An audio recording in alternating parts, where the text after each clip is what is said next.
Venezuela, una nueva asamblea, pero con viejos problemas. Hiperinflación, bajos ingresos, una economía al borde del colapso. ¿Qué medidas inmediatas debe tomar el nuevo Congreso? Como ya lo mencionábamos al inicio del programa, la elección en Venezuela fue por lo menos histórica. Por primera vez en casi 17 años, el chavismo no controlará el Parlamento venezolano. No menos relevante es el hecho de que la opositora Mesa de la Unidad Democrática, la MUD, ocupará 112 escaños contra apenas 55 del oficialismo, lo que en Venezuela llaman mayoría calificada. Pero por estas horas, la República Bolivariana respira aires de cambio. El optimismo de un amplio espectro de la población no logra ocultar, sin embargo, una realidad. Con el precio del petróleo en mínimos de 6 años, las perspectivas económicas del país aparecen hoy más oscuras que nunca. ¿El motivo?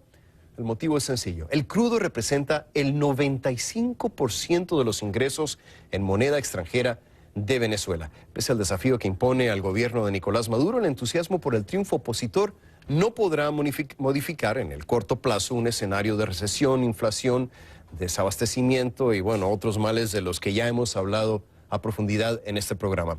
La pregunta es, ¿hay alguna solución? Y para hablar a fondo sobre este tema, quiero enlazarme hasta nuestros estudios en Washington. Desde ahí nos acompaña Catarina Hall, investigadora asociada de la Fundación para rendir homenaje a las víctimas del comunismo y escritora sobre temas de economía que publica en su propio blog. Catarina, bienvenida, muy buenas noches, gracias por acompañarnos. Quiero, en primer término, preguntarte, ahora que la Asamblea Nacional en Venezuela tendrá mayoría de la oposición, si tú estuvieras en capacidad de consejera de la nueva Asamblea, ¿cuál debería de ser el primer paso que deben de tomar para empezar a sanar la economía venezolana? Pues yo creo que el primer paso que se puede tomar la nueva asamblea, cuando tome poder el 5 de enero, va a ser el poder llamar la atención a los derechos humanos sobre los derechos humanos que está pasando en Venezuela. Digamos, ahorita ellos lo que quieren hacer como primera noticia, o como primer paso que pueden tomar ellos, es quitar, ponerle amnistía a los prisioneros políticos que ellos tienen de la oposición. Y eso podría ser el primer paso para poder llevar más adelante y cambiar después las instituciones.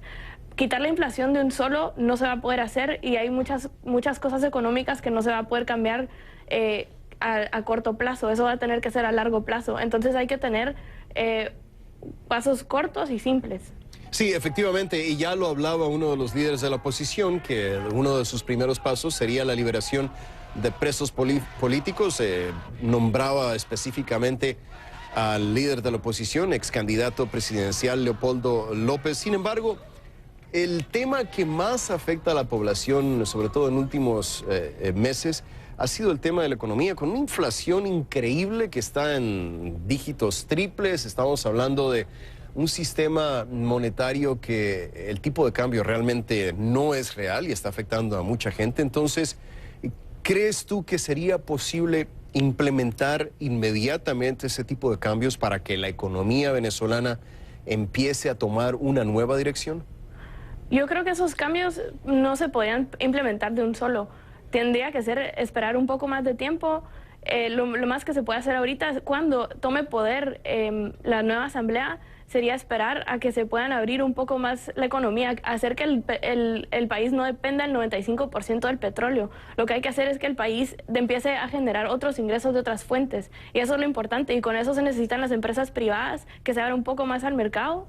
Pero aparte de eso, creo que va a ser muy difícil que se pueda quitar la inflación de un solo. Como se ha visto en muchos casos, especialmente en casos de países que han salido del comunismo o han salido del socialismo, la inflación solo así no se puede quitar. Tiene que haber una reestructuración de instituciones desde el principio. Sí, y efectivamente ese es muy buen punto, Catarina, porque para reestructurar instituciones hay que tomar en cuenta que el Poder Ejecutivo aún está en manos de los chavistas. Hay que tomar en cuenta de que el Poder Judicial, las cortes, los jueces, todavía están en manos de los chavistas. Entonces la oposición solamente tiene la Asamblea Nacional. Entonces lo que yo te quiero preguntar es, durante los primeros meses del 2016, ¿qué tanta capacidad de maniobra crees que pueda tener la Asamblea Nacional para empezar a efectuar esos cambios que se consideran necesarios en Venezuela? Bueno, para comenzar hay que hay que de primero esperar a que la nueva Asamblea Nacional pueda tomar poder.